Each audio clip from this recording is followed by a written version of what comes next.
Assalamualaikum warahmatullahi wabarakatuh. Selamat malam pemirsa, apa kabar Anda hari ini? Semoga baik-baik saja meskipun nampaknya ini jalan panjang proyek WUS masih terus menjadi sorotan. Terakhir kita tahu betul bagaimana Presiden Prabowo kemudian buka suara, bahkan pasang badan begitu ya ibaratnya untuk kemudian akan mencari cara terbaik untuk melunasi hutang proyek WUS karena dinilai memang banyak manfaatnya untuk rakyat.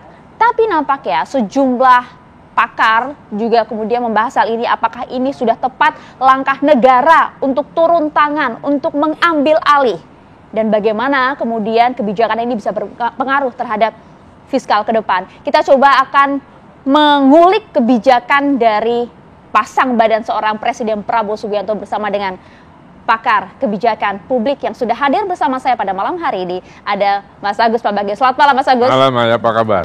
Sehat, alhamdulillah. Terima kasih. Bosen. Nah itu dia, terima kasih sudah selalu hadir pagi, siang, malam gitu ya di TV One. Terima kasih Mas Agus. Ya, gimana? Itu dia, kita nggak akan bosan membahas ini bersama dengan Mas Agus karena luar biasa pandangannya out of the box gitu kadang kan, mencerahkan kami semua Mas Agus. Jadi kami coba mohon pencerahan begitu ya. Bagaimana kemudian respon Anda terhadap pernyataan dari Presiden Prabowo dengan berbagai isu yang sempat kemarin muncul, bahkan sempat simpang siur, sudah mulai liar isunya kemana-mana. Kemudian pemimpin negara kita turun tangan dan bahkan pasang badan kalau kami sebutnya untuk mengambil alih isu ini. Itu saya pribadi mengucapkan two thumbs up. Wow. Keren, karena apa? Itulah fungsi kepala negara. Dia mengambil seluruh resiko untuk dia bereskan. Kita belum bicara bereskan, untuk dia bereskan dia tanggung jawab. Itu keren, ya. Jadi saya berharap ini yang liar-liar selesai. Tapi artinya tidak mengesampingkan misalnya kawan-kawan ada yang mau menuntut pidana. Silahkan nanti dengan KPK urus. Nah Presiden pembantunya harus memikirkan, membuat studi misalnya macam teknis dan non teknis, terus presentasikan kepada Presiden cost and benefitnya. Bagaimana, ya kan? Kalau bisa kasih 3 alternatif. Presiden pilih yang mana, sehingga fair ketika nanti dia berhadapan dengan publik, udah jelas. Perbedaan udah banyak pertimbangan kok yang kami bahas. Ya, perbedaan orang itu nggak apa-apa, itu biasa di negara demokrasi. Tapi paling tidak perdebatan jadi bermutu, tidak liar gitu. Ya. Itu yang saya harapkan. Sekarang sebenarnya sudah selesai, maka saya heran, kesini lagi. Gitu. Karena sudah kita tunggu kapan Presiden mau bilang lagi, saya siap untuk gitu. Kan siapnya itu bisa bagaimana finansial. Betul. Apakah yang Presiden katakan sampai Banyuwangi memang betul itu nggak bisa sembarangan loh. Itu harus diuji betul soal teknis dan non teknisnya, finansial gitu. Karena kalau tidak, kembali lagi kita bangun infrastruktur masif, tapi tidak dipikir dengan baik. Yang terakhir, semua keputusan sampai ke Banyuwangi misalnya, itu harus ada peraturan yang mendukung. Karena si kereta cepat ini harus didukung oleh peraturan-peraturan yang cukup rigid. Itu dia. Ya, seperti sekarang ini, dia sudah sebagian masuk untuk overhaul. Karena sudah dihitung, sudah harus kan kayak pesawat, dan itu tidak murah. Itu harus masuk. Bagaimana penggunaan frekuensinya. Banyak sekali yang harus secara detail diberikan masukan ke Presiden. Lalu saya berharap menteri-menteri yang mengajukan usulan itu punya 3 alternatif. Sehingga Presiden bisa memilih kira-kira yang mana. Nah itu dia Mas Agus, kalau kemudian kita bahas apakah itu sudah dilakukan, nampaknya kan sudah banyak ya pihak-pihak yang dipanggil oleh Pak Presiden. Bahkan juga Pak Jonan juga sempat dipanggil, tidak hanya para menteri yang saat ini menjabat saja begitu ya. Nampaknya berbagai pakar juga sudah dipanggil. Nah hingga kemudian Presiden Prabowo tampil di depan publik, bahkan menyatakan kesanggupannya untuk mengambil alih ini, artinya kan nampaknya sudah ditemukan satu solusi nih. Ya kan Presiden mengatakan sendiri, saya sudah dapat gitu. Nah, kita belum tahu. Kan saran saya sebelum waktu ini ramai kan saya bilang, duduklah Menteri Keuangan bersama dengan Danantara dan DPR, Komisi 11 dan 5. Ini mau diapakan? Nanti usulkan ke Presiden. Ternyata Presiden sudah ambil alih. Ya sudah, jadi sekarang tugasnya menteri-menteri dan kepemimpinan lembaga yang terkait dengan ini untuk memberikan masukan tadi. Dan sekali lagi kebiasaan kita kan selalu lebihan buat kantong saya berapa. Nah, waduh. Itu yang bikin publik itu kan khawatir.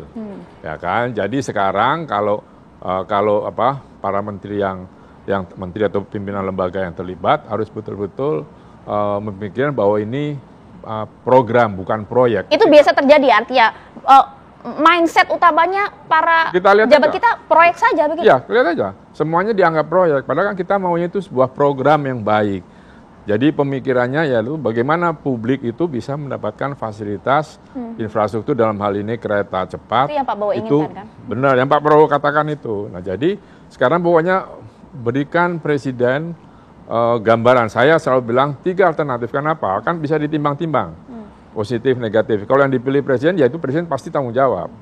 Tetapi tolong pembantu-pembantu ini serius. Jangan lalu maksa kiri kanan, bilang ini proyeknya presiden. Biasanya begitu. Pokoknya dia mau cepat, cepat kerjakan, ini proyeknya presiden. Nah nanti eselon 1, eselon 2-nya pening itu. Bikinnya mana? Udahlah, kita udah hafal. Nah jadi ini pikirkan yang baik. Ya, dan bantu presiden. Jangan hanya yes man saja. Ya, jangan yes man, bantu presiden. Kalau tentu tetap dicari. Saya mohon KPK juga terus mencari melakukan penelitian penyidikan bagaimana nih barang ini sebetulnya. Kan saya sudah katakan, KPK tolong cari hasil audit BPK, BPKP 2015 sampai 2023 misalnya. Nah ini menarik Mas Agus, tapi sebelum kita sampai ke sana, banyak pertanyaan publik yang kemudian masih bingung dengan Pak Prabowo sampaikan kita akan ambil alih, tapi publik masih bertanya-tanya, akankah pernyataan Presiden ini mengarah kepada penggunaan APBN dalam melunasi proyek bus ini? Ya. Sementara kita ingat Pak Purbaya kan sudah sempat sampaikan, ada Danantara kok.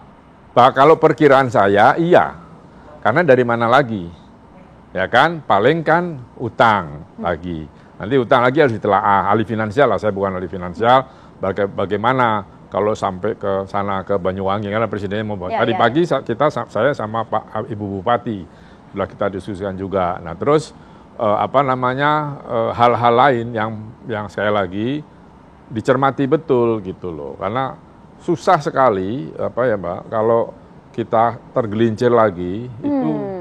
Dampaknya sampai sana. Oke, kalau begitu apa plus minus dari penggunaan APBN ini? Mungkin kalau dari kacamata kebijakan menurut Anda? Ya, buat kebijakan kan gini, pembiayaan itu kan kalau kita hitung korporasi kan bisa persoalan perdagangan atau saham itu jual beli saham, utang, kan itu restrukturisasi, tarik ininya temponya waktunya dan seterusnya. Itu dasar biasa lah yang pasti akan dilakukan. Nah ini yang perlu juga kita pahami dari mana. Pertanyaan saya yang jahil gitu gini, itu uang yang selama ini suka dipajang di kejaksaan, di Barreskrim di mana? Baru kan kemarin banyak. Tuh. Nah, apakah itu? Cukupkah itu 1,2 T? Hal semacam itu kan yang harus dijawab. Ya, itu juga pertanyaan publik. Maka dari itu mungkin kita ingin gali-gali cenayang dari seorang Agus Pambagio begitulah. Apakah kemudian uangnya dari mana? Apakah saya juga ingatkan hati-hati dengan keuangannya karena beban utangnya memang rasio kreditnya masih oke 30% sekian. Tapi jelas saja kalau mau utang issued bond atau apa terserah. Siapa yang mau beli bond kereta yang di tengah gitu ya kan? Kemudian APBN kan sebetulnya kan Danantara APBN kan kanan kiri saja. Ya kan PNBP dan macam-macam dari BUMN sekarang kan sudah ke Danantara. Itu yang Pak Purbaya mau kan, lu udah dapat 80 T ya bayar. Nah, tapi kan sekali lagi itu sama kantong kiri kantong kanan, jadi putuskan saja. Gitu. Itu pilihan ya? Itu pilihan yang harus diambil. Kecuali ada sumber lain, dulu kan katanya ada cadangan emas Indonesia yang di mana di Swiss atau itu kan kita nggak tahu.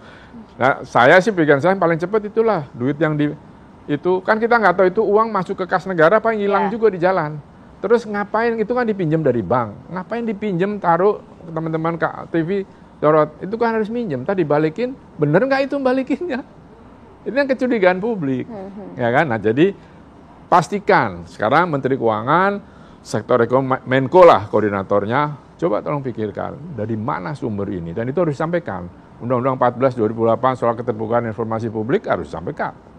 Tapi sudah disampaikan oleh Pak Prabowo. Kan cuma diambil alih gini. And then next-nya apa? Kan duitnya. Next-nya apa? Itu publik harus tahu. Jeruan-jeruan dari umur aja. Oh, kita ambil negara. Dari APBN ini karena misalnya nih Jail saya keluar, misalnya kurangi anggaran MBG, bisa kan? Nah, kasih tahu, kurangi anggaran untuk koperasi merah putih misalnya. Itu kan program-program presiden. Apakah mau diambil dari situ? Nah itu kan tugas Menko-nya, terutama yang ke ekonomi untuk memberikan pencerahan pada presiden. Silakan presiden putuskan, karena dia yang sudah mengambil. Kan kalau tidak kan kemana-mana itu. Oh itu Menko, saya juga ngomongnya, itu ke sana. Nah, kalau udah diambil sudah kita presiden. Lalu bagaimana menteri-menteri ini bisa membantu presiden supaya menjelaskan kepada masyarakat itu jelas. Kan harus jelaskan. Tapi secara kebijakan Anda melihat apa yang dilakukan Pak Presiden ini suatu hal yang tepat diambil alih oleh negara? Ya itu tata negara, tata kelola negara yang menurut saya dari sisi kebijakan itu betul. Karena harus orang nomor satu yang ambil. Karena sudah kemana-mana. Karena kalau tidak itu mencar kemana-mana. Jadi sekarang sudah diambil, biarkan mereka membantu presiden menghitung itu dan sampaikan kepada masyarakat, pada publik perkara uangnya dari mana. Nah, itu kita tunggu. Dan akan dibawa kemana proyek FUS ini? Betul. Kan sesuai dengan visi dari Presiden Prabowo yang ingin konektivitas terjalin dengan memberikan berbagai pilihan moda transportasi bahkan hingga Banyuwangi, Jakarta Banyuwangi. Pada kereta Jakarta Surabaya Banyuwangi itu kosong. Nah itu dia, mungkinkah realistis tidak sih hal ini? Dibahas saat lagi ya Mas Agus ya. Kami kembali untuk Anda.